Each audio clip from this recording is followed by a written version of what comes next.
মাত্র ১ মাস ১৭ দিনে মাতাবাড়িতে থাকা প্রণামী বাক্স খুলতে বাধ্য হলেন জেলা প্রশাসন। দেশ বিদেশ থেকে আসা ভক্তরা এত পরিমাণে প্রণামী দিয়েছেন মাকে, যা গুনতে সময় লেগেছে অন্তত ১৪ ঘন্টা। কত টাকা পাওয়া গিয়েছে সবটাই আপনাদের সামনে তুলে ধরব। তবে আপনাদের জানিয়ে রাখি, শুধু ভারতের টাকা নয়, পাওয়া গিয়েছে বিশ্বের বিভিন্ন দেশের টাকা। কোন কোন দেশের টাকা, কত টাকা, সবটাই আপনাদের জানাবো। তবে প্রথমে বলবো, ভিডিওটিকে শেয়ার করুন। সতীপীঠ মাতা ত্রিপুরা সুন্দরী মন্দির বর্তমানে গোটা বিশ্বের কাছে একটি পরিচিত মুখ। সতীপীঠ মাতা ত্রিপুরা সুন্দরী মন্দিরে প্রতিনিয়ত আসেন লক্ষ লক্ষ পুণ্যার্থী, মায়ের কাছে মানত করে এবং সে মানতও মা পূর্ণ করেন। মাকে খুশি হয়ে অনেকেই প্রণামী বাক্সে টাকা দিয়ে যান, অর্থাৎ প্রণামী দিয়ে যান।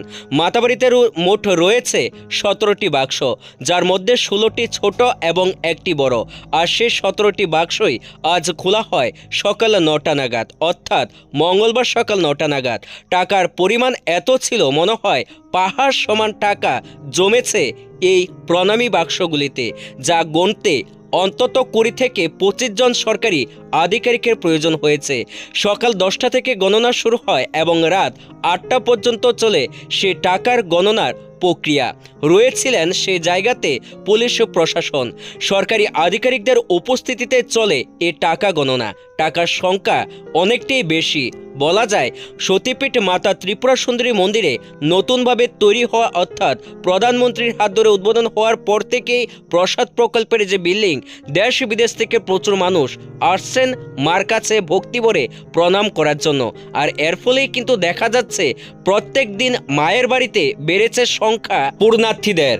পাশাপাশি মাতাবাড়ি মন্দিরের বেড়েছে বর্তমানে অনেক খরচা।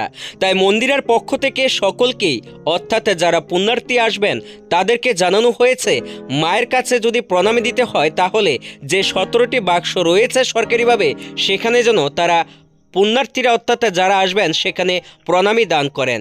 এখন কথা হলো, কত টাকা পাওয়া গিয়েছে? সরকারিভাবে জানা গিয়েছে ১৩ লক্ষ টাকার অধিক পাওয়া গিয়েছে মাত্র ১ মাস ১৭ দিনে।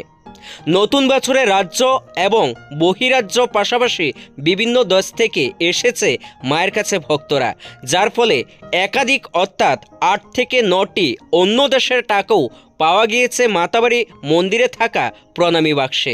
সব মিলিয়ে কি বললেন মাতাবাড়ি পঞ্চায়েত সমিতির চেয়ারম্যান শিল্পী দাস, শুনুন।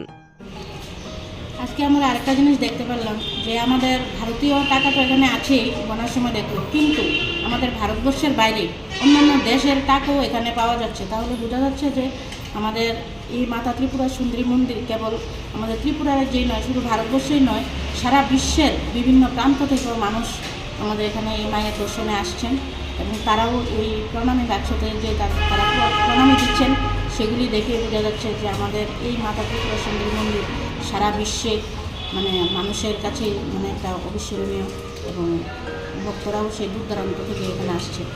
এমনকি আরেকটা জিনিস লক্ষ্য করলাম যে ছোটো ছোটো বাচ্চারাও, যাদের কাছে হয়তো টাকা পয়সা নেই, কিন্তু তারা দেখা যাচ্ছে তাদের কাছে যে খেলনা আকারে যে টাকাগুলো থাকে, সেই বাচ্চারাও সেই টাকাগুলোকেও এখানে দিচ্ছে। তারাও শিখতে পারছে যে আসলে মায়ের মন্দিরে আসলে প্রণামী দিয়ে মাকে তারা তাদের ভক্তি প্রদর্শন করছে।